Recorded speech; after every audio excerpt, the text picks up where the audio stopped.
the ultimate chocolate cake, devil's food cake, chocolate pudding, whipped ganache, basic chocolate glaze, and tons of chocolate sprinkles. It does not get any chocolatier than this. Hi, I'm Erin McDowell, and today we are making my ultimate chocolate cake recipe. It is so good. It is chocolate on chocolate on chocolate on more chocolate, and we're gonna make it right now.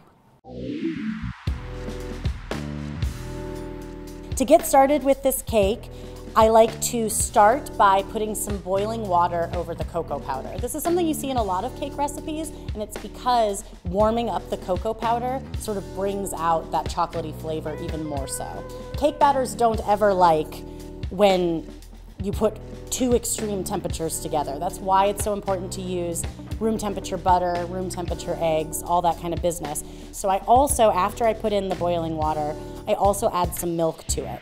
And the milk helps bring the temperature back down so that we don't have to wait for it to cool forever. We can get to cake faster, which is very important here. Just a couple good whisks, really make sure you get into the bottom so that there's not any kind of chunky pieces hiding. And then we'll just set that aside until we're ready to use it. And now I'm gonna turn to my mixer here, and we're gonna start with 9 ounces of butter. Butter, my favorite. My butter ring. Yes. It's like a brass knuckle, but for bakers. So I've got 9 ounces of butter, and I've got 3 cups of sugar. That sounds like a lot, but this is a really, really big cake. And this is also a great cake for making for a big soiree, big party, because this amount of sugar helps keep the cake really moist. So even if you want to make the cake 2 days ahead of your party, it's still going to be really sticky and gooey. I'll start by mixing that.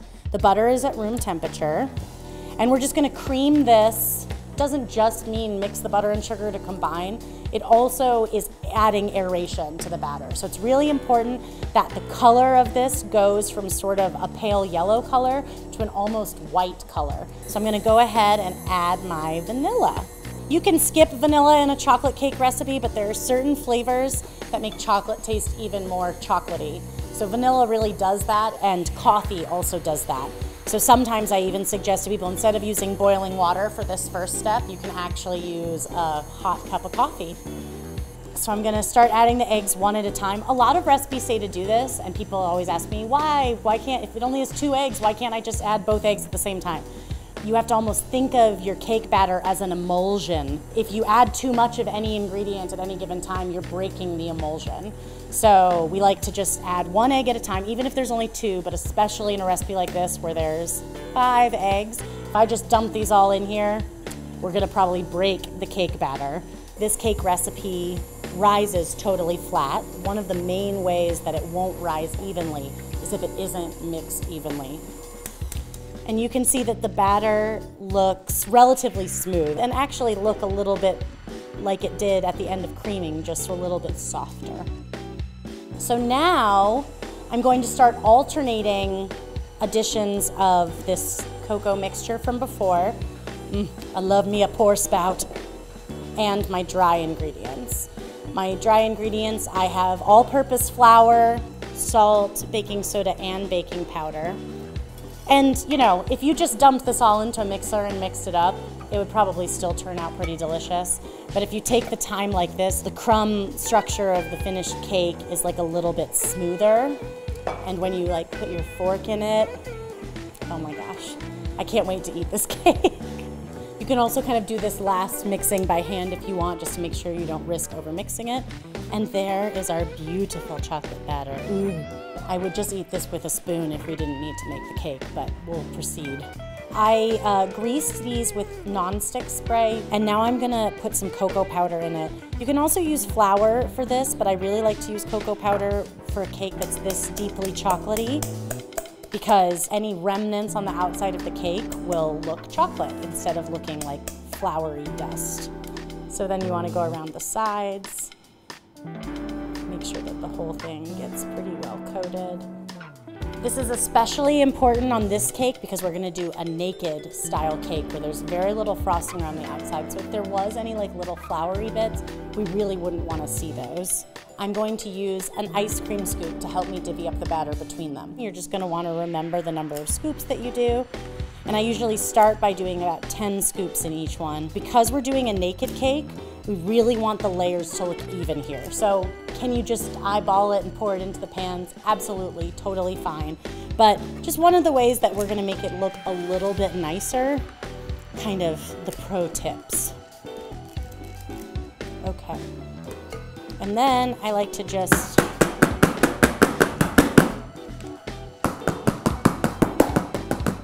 just helps get it flattened out. It'll do the rest of the flattening out in the oven. So now we're gonna bake them at 350 for 35 to 40 minutes or until a toothpick inserted into the very center comes out clean.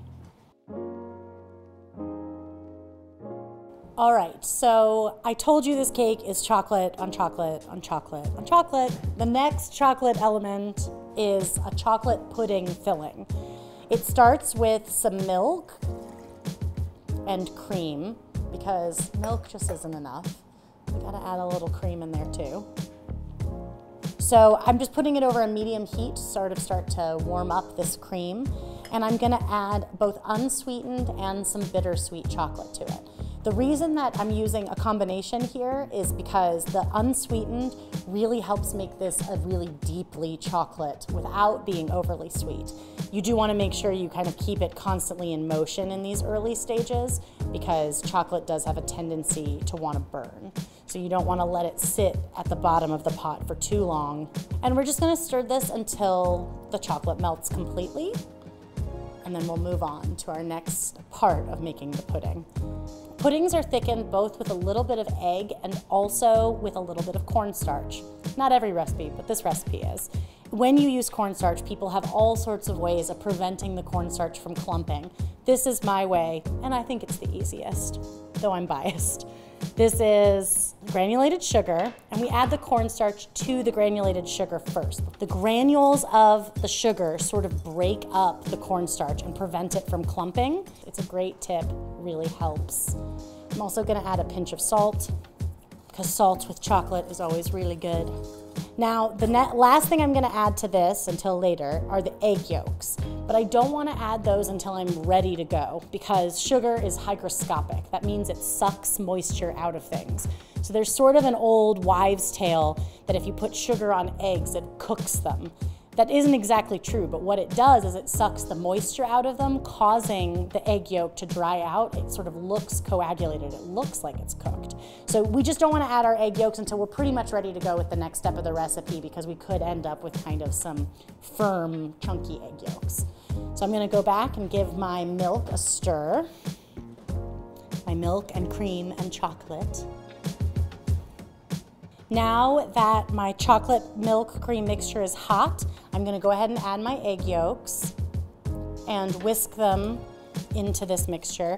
It's okay if it's not totally smooth because it's all gonna come together when I add the warm liquid here, but just kind of start the process of mixing.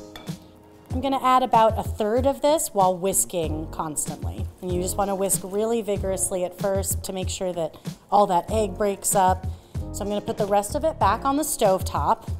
And now I'm gonna take this guy that I whisked over to the stovetop too. I'm gonna pour it back into the pot while whisking constantly. And again, we just basically wanna be agitating it so that we don't get any bits of egg or cornstarch that are unhappy. We want everyone to get into this nice and smooth. So I'm gonna start heating it again, and I'm gonna start with the whisk. So it's starting to thicken just a little bit, so I'm gonna go ahead and switch to my spatula for the rest of the cook time, just so I can make sure that I'm really getting into those edges and corners of the pot. So we don't just want it to be thick enough to coat the back of a spoon, we want it to be thick enough that it actually comes to what I learned is called first boil. And first boil isn't necessarily just a couple of bubbles around the outside of the pot, which is more like a simmer. First boil is when we get a nice big fat bubble coming up from the center of the pot. And we do that because there is something that naturally exists in eggs that consumes starch. It's its favorite breakfast. So if you don't cook the eggs to a high enough temperature, that enzyme stays in the egg and your custard will look really nice and thick. It'll look beautiful. And then you'll put it in the fridge to cool, and when you come back to it, it'll be runny. And it's because that enzyme was having a feast in the fridge. But all you have to do to prevent that from happening is make sure you bring it to first boil. And as it thickens this last little bit, I'll just stop every now and then to see, oh, there are those bubbles. There's the big fat bubble, yes! Heat is off. Ladies and gentlemen, we have just murdered an enzyme. So once we get that bubble, we want to take it off the heat, and I'm gonna mix in 2 tablespoons of butter and some vanilla. The butter gives it this like really silky, luxurious texture. You don't want to add vanilla extract to things when you're cooking them for a long time because a lot of the flavor kind of goes away. So it's really great to add it at the end of something that cooks like this. So now this is ready to be strained if we want. We'll cover it directly with plastic wrap, put it in the fridge until it cools completely. So we've got 2 more components to make for our ultimate chocolate cake. 2 kinds of ganache, because one just isn't enough when we're talking ultimate. So ganache is incredibly versatile. We're gonna make a whipped ganache, and we're also going to make a chocolate glaze, which is a little bit more of a thick, drippy sort of ganache. They're both cream and chocolate. The only difference is the ratio. So for the whipped ganache, it has a bit more cream to chocolate ratio because later we're gonna whip it in the mixer and aerate it a little bit. Just makes it really light and fluffy. The chocolate glaze, we want it to be thick so that it slowly drips down the cake. So it has a lower ratio of cream to it. So we'll start by making the whipped ganache because it has to set for a little while, cool off before we can whip it. I don't want to recommend using chocolate chips here because chocolate chips have a stabilizer in them that helps them keep their shape even after they've been baked. So in a situation like this where you're trying to melt it, it can also often make it really, really difficult to actually get it melted and uniform. So it's better to go with your bar chocolate here, chop it up. These are both bittersweet chocolates. It would be fine to use semi-sweet if you prefer it, but when you change the ratio, the level of chocolate, you often have to reduce your cream a little bit. Actually, on Food 52, I have the basic chocolate glaze with ratios for dark chocolate and milk chocolate and white chocolate. So ganache is a really great way to kind of get creative with it. I've chopped my chocolate pretty fine because we want the heat of the cream to be enough to actually melt this, ideally. If it isn't, you can always toss it in the microwave for a couple of 10-second bursts, stirring it to combine. Or if your bowl is heat safe, you can put it over a bowl of simmering water just until the rest of it comes together. Our cream has come to a simmer, so I'm gonna pour it into the chocolate. This is for the whipped ganache. So when I make a ganache, I like to not touch it at first. I actually just let it sit for a few minutes, start the melting process. And while it's doing that, I'm gonna go ahead and pour the cream for the glaze in here so it can start warming up. So after it sits for about 10-15 seconds, I take my spatula and you start by mixing it just in the very center. Now, could you just take the spatula and mix this? Absolutely. But this is one of my favorite things in the entire food world, and watching this happen, so it sort of looks broken and like it's not gonna come together. And then it first starts to come together just in the very center. Ooh, see? So then once it starts to do that in the very center, you can start widening your stir. Ooh. Yes. Ganache. Okay, so this one is good. In order to whip it, it has to firm up a little bit. So we're gonna just set it aside at room temperature, and then we're just gonna let this guy boil, and we'll do the same thing for our glaze. And the glaze will come together a little faster because it's a little less chocolate and a little less cream. And then we'll start to stir. And again, I know this method seems like a little extra to just be working in the middle, but this is how I learned from my chocolates instructor in school. And when you do it this way, it's just so much less likely to break, and it has the most delicious, smooth texture. So now we're ready to start assembling our cake. And the first step is to cut our cakes in half to make 2 layers. So we'll ultimately have a 4-layer chocolate cake. So I have my ganache here, and it's just firmed up a little bit. It's not completely set, but it's thicker than it was before. And that just makes it a little bit easier to whip it. And you see a textural difference too. It was a little bit softer before, and then you just start to see that the act of whipping not only aerates it, but it also sort of thickens it. Like you can just see this texture. Time to build our ultimate chocolate cake. Now, when I build layer cakes, I really like to start with a piece of cake that was the bottom. So just so you start off with a nice flat piece kind of right from the get-go. We're using a chocolate pudding filling, remember? So it's nice to give a ring, sort of like a ganache retaining wall on the outside of this cake. So I'm gonna pipe right at the very edge a ring of this whipped ganache. And it doesn't need to be perfect. You're gonna see, like even if you need to stop, you can just push back into the ganache to start again. And just like that. And then we're gonna do a few scoops of our pudding.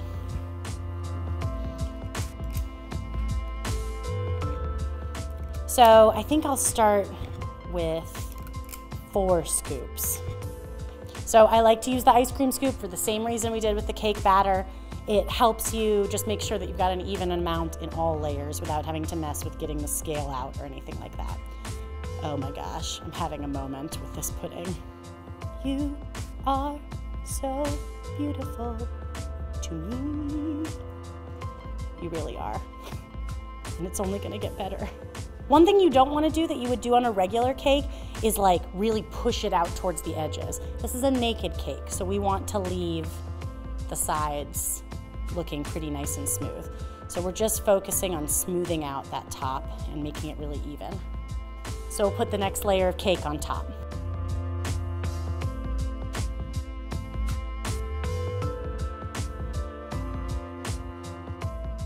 And then we put the final layer flat side up so that we have just a nice kind of squared off top.